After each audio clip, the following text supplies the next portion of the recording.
कोई घर अपनी शानदार सजावट खराब होने से नहीं, बल्कि अपने गिने चुने सदस्यों के दूर चले जाने से खाली होता है।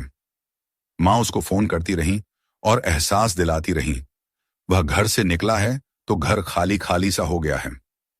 माँ, अब मैं 20 साल का हूं। आपने कहा कि 10 दिन की छुट्टी है तो दुनिया को समझो। अब वही तो कर रहा हूं।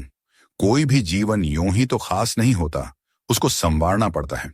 ठीक है बेबी, तुम अपने दिल की करो, मगर माँ को मत भूल जाना। माँ, मैं पिछले 20 साल से सिर्फ आपकी ही बात मानता आया हूं। आप जो कहती हो वही करता हूं ना माँ। मैंने कब कहा कि हमेशा अच्छी बातें करो, पर हाँ, मन ही मन ये मनोकामना जरूर की। माँ ने ढेर सारा प्यार उड़ेलते हुए कहा। वह अब माँ को खूब भावुक करता रहा, और तब तक जब तक कि माँ की किटी पार्टी का समय नहीं हो गया। जब माँ ने खुद ही गुड बाय कहा, तब जाकर उसने चैन पाया। बस कुछ घंटों में वह भवाली पहुंचने वाला था। अभी बस रामपुर पहुंची थी। किला दूर से दिखाई दे रहा था। कितनी चहल पहल और रौनक थी रामपुर में। उसने बाहर झांक कर देखा। बहुत ही मजेदार नजारे थे। एक किशोरी नींबू पानी बेच रही थी। उसने भी खरीदा और घटाघट पी गया। बस फिर चल पड़ी थी। इस बार वह अपनी मर्जी से बस में ही आया था। माँ ने 50,000 रुपए उसके खाते में डाले थे कि टैक्सी कर लेना, पर वह टैक्सी से नहीं गया। दरअसल वह सफर के पल पल का भरपूर मजा लेना चाहता था।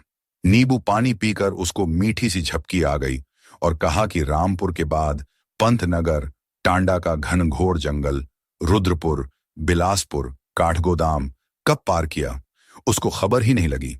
भवाली भवाली का शोर सुनकर उसकी आंख खुली। वह पहली बार किसी पहाड़ी सफर पर गया था। जब उसने सफेद बर्फ से संवरे ऊंचे ऊंचे पहाड़ देखे तो अपलक निहारता ही रह गया। वह मन भरकर इस खूबसूरती को पी लेना चाहता था। उधर एक लड़की रेडीमेड नाश्ता बेच रही थी। उस पहाड़ी नजर ने उसके इश्किया अंदाज को भांप लिया और उस चाय बेचने वाले नौजवान से उसको संदेश भिजवाया। और वह नौजवान मस्ती में जाकर फुसफुसाया उसके कानों में, पलकें भी नहीं झपका रहे हो, ये कैसे देख रहे हो मुझे? हाँ क्या? वह चौंक ही पड़ा, पर उससे पहले नौजवान ने उसके ठंड से कंपाते हुए हाथों में गर्मा गर्म चाय थमा दी। उसने चाय सुड़कते हुए उस नौजवान की आवाज को फिर याद किया और अभी अभी कहे गए शब्द दोहराए तो पहाड़ी लड़की के सुर को उसके दिल ने भी सुन और समझ लिया। पहले तो उसको कुछ संकोच सा हुआ और मन ही मन उसने सोचा कि अभी इस जमीन पर पैर रखे हुए 10 मिनट ही हुए हैं, इतनी जल्दी भी ठीक नहीं। मगर अगले ही सेकंड उसको याद आया कि बस 10 दिन है उसके पास। अब अगर वह हर बात और हर मौका टालता ही जाएगा तो कुछ तजर्बा होगा कैसे? इसीलिए वह एक संतुलन बनाता हुआ नजरें हटाए बगैर ही बुदबुदाया। बचपन में मैंने अनुभव से एक बात सीखी थी कि फोटो लेते समय शरीर के किसी अंग को हरकत नहीं करनी है, सांस भी रोक कर रखना है। अब मेरी जो आंखें हैं वे अपनी सांस रोककर मेरे दिल में बना रही हैं तुम्हारा स्केच। उसकी यह बात वहां उसी नौजवान ने जस की तस पहुंचा दी। उसके आसपास वाले एक स्थानीय लड़के ने भी यह सब सुना और उसको मंद मंद मुस्कुराता देखकर पहाड़ी लड़की शर्म से लाल हो गई। इस रूहानी इश्क को महसूस कर वहां की बर्फ भी जरा सी पिघल गई और पास बह रही पहाड़ी नदी के पानी में मिल गई। पर 10 मिनट बाद ही उन दोनों की गपशप शुरू हो गई। वह लड़की टूरिस्ट गाइड थी। 4 घंटे के 300 रुपए वह मेहनताना लेती थी। वाह, क्या सचमुच, उसने मन ही मन सोचा। मगर आगे सचमुच बहुत सुविधा हो गई। उसी लड़की ने वाजिब दामों पर एक गेस्ट हाउस दिलवा दिया और अगले दिन नैनीताल पूरा घुमा लाई। नैनीताल में एक साधारण भोजनालय में खाना और चाय नाश्ता दोनों ने साथ साथ ही किया। 30 रुपए बस का किराया और दिन भर खाना चाय चना जोर गरम सब मिलाकर 500 रुपए भी पूरे खर्च नहीं हुए थे। कमाल हो गया। ये लड़की तो उसके लिए चमत्कार थी। दिन भर में वह समझ गया था कि लड़की बहुत समझदार भी थी।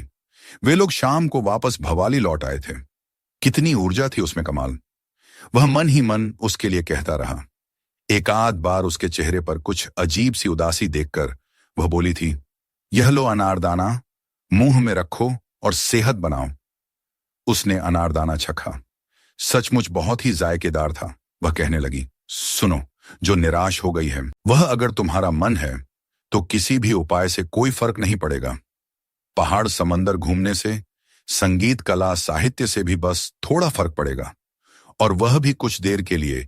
निराशा की बेचैनी तो बस उदासी तोड़कर जीने से दूर होती है, अपने मूड के खिलाफ बगावत करने से दूर होती है, हर माहौल आंखों से आंखें मिलाकर खड़े होने से दूर होती है।